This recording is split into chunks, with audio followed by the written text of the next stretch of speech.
Let's start with why many socialists are highly skeptical of electoral politics before we get into your case for why the left should engage with them.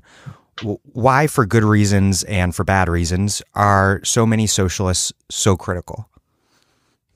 I think there are a number of concerns that socialists have about electoral politics and electoral strategies. Maybe the biggest of them being that electoral politics can elevate a single person, the elected official, above the movement that is pressing for change. So electoral politics tends towards a kind of hero worship or placing of an individual over the movement.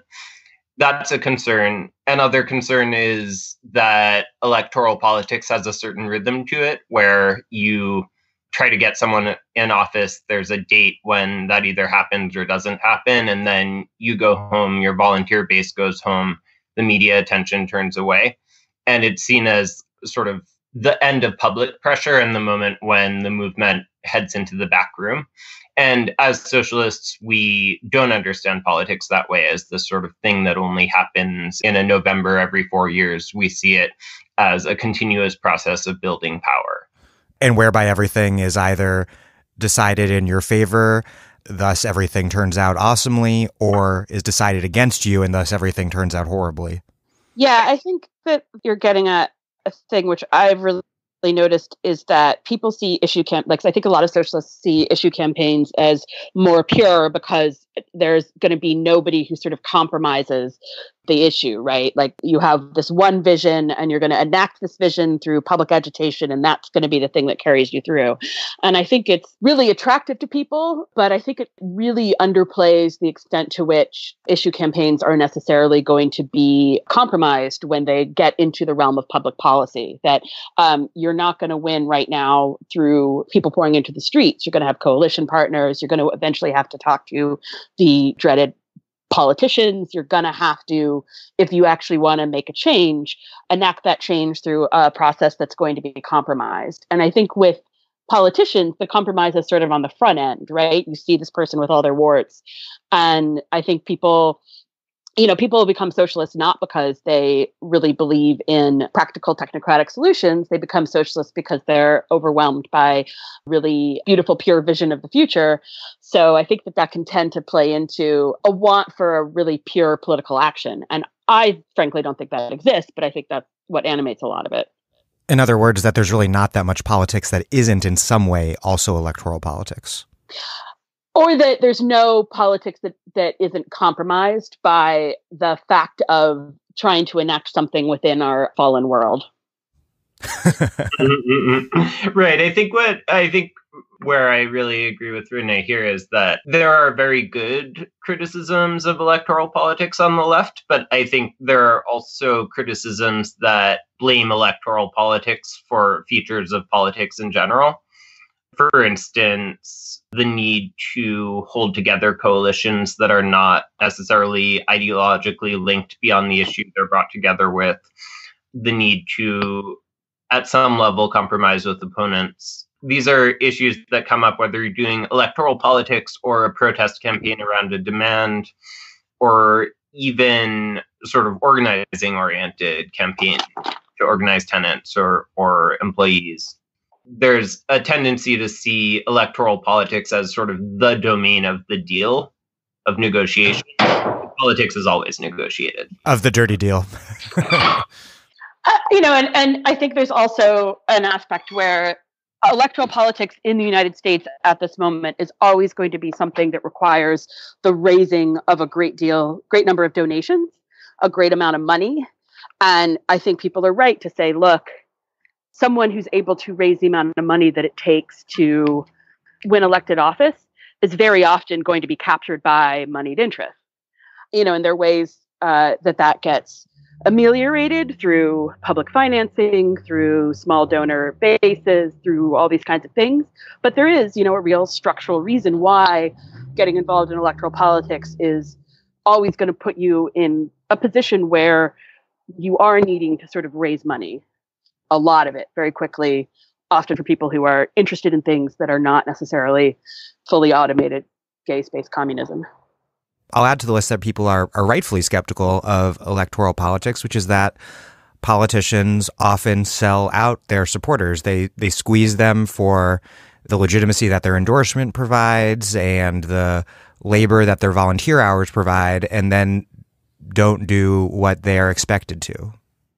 I think that's right. I think Renee and I, as people within the American socialist movement who are more electorally inclined, we spend so much time arguing with very skeptical socialists who are very skeptical of electoral politics that we come very well armed with some counter arguments. But there's a reason that we're in a grassroots socialist organization that works very hard to do many things besides electoral politics. We also don't see electoral as sort of the be-all and end-all political strategy. So there's a sense in which, although we may be on the more electorally oriented side of our organization and of the American far left, we're also much more sympathetic to these concerns and criticisms than I think many American liberals who really do see politics as largely a matter of getting the right people in office. Yeah, the debate within DSA is taking place within a framework that is significantly to the left of the median debate over electoral politics amongst progressives more generally. Mm-hmm. This is a good point to pivot to what the show is about now that we've given a very fair airing to all of the very reasonable critiques of electoral politics from the left. I want to hear about your case for all of that notwithstanding, why electoral politics are still extremely important. One obvious one is in terms of governing, which, since we're not anarchists, is what socialists ultimately want to do, is be in charge of the government. And that requires electoral politics in an electoral democracy. But then also movement building. Explain your argument and also the document within which your argument is contained, which is the DSA electoral strategy. So I think that there are a number of arguments for electoral. As you said, if you actually want to make changes, you need to convince elected officials. And one good way to do that is to elect some of your own. I think electoral is also good for base building in the sense of it can bring people in a community into the organization. It's a way to very visibly show up for a particular community, all of the things that an issue campaign would do in terms of showing solidarity with particular communities, getting more invested in the neighborhoods we live in, particularly in New York, where most of our members tend to be white and, if not middle class by dint of cultural capital, moving into neighborhoods which are predominantly people of color or working class communities. It's I think a good way to connect on the ground with voters who are necessarily people within those communities. I think it also, electoral campaigns are very good training in how to run any kind of campaign because they come with built-in deadlines, built-in peaks, valleys, ways to sort of think about how do you structure a campaign? How do you get people to come do the work? How do you empower people to become leaders within the organization? How do you develop a volunteer base? How do you create community within it? All of those things I think can be quite useful. And then when, as Michael said, we're in DSA because we don't see electoral as the end all and be all, and electoral can go hand in hand with other campaigns or issues, right? So housing is a focus of a huge amount of our work in New York, both within electoral and outside of electoral, because it's such a key issue within the city for working class people. So we can amplify the work of our housing working group and work in tandem with them to work on those issues. Echoing what Renee said on a couple of points, I think that there's a perception that leftists going to people and asking for their vote is a sort of presumptuous ask that people might validly wonder where we came from and who are we to govern. And I think that's a fair question, except that we're engaged and our members are engaged in struggles within these communities around a whole range of issues. And we see electoral as one tactic within sort of a broader strategy of fighting for the city that we all live in and share the fate of. I think a great example of that is the Jabari Bridgeport campaign that DSA helped support within Brooklyn in 2017, which was a city council campaign that emerged very directly out of a big housing fight. The mayor wanted to sell off some public land to private developers to build condos on, and DSA was very, very deeply involved in the fight against that.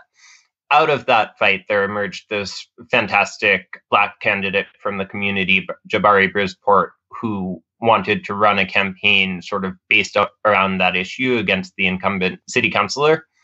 And that's, I feel, a great example of how issue campaigns and electoral can be just two sides of the same coin, can flow directly into each other. The other thing I want to really echo, but be meaner about, maybe what Renee said, is I think that a wonderful thing about doing electoral work on the left is that it really forces you to face up to your power and whether you have the power to win.